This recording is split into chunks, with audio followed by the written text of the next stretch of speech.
Every person you idealized had headwinds and had hardship.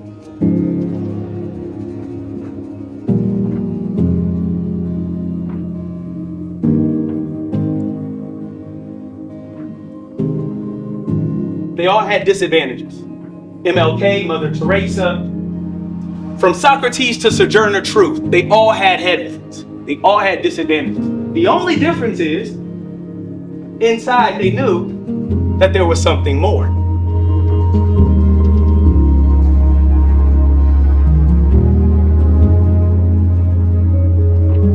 You have potential that's inside of you that has to be nurtured. And if your friend next to you doesn't want to nurture their potential, it's still on you to encourage them in spite of. All of you are here today because somewhere along your path, no matter how many twists or turns you had, someone told you that you were more.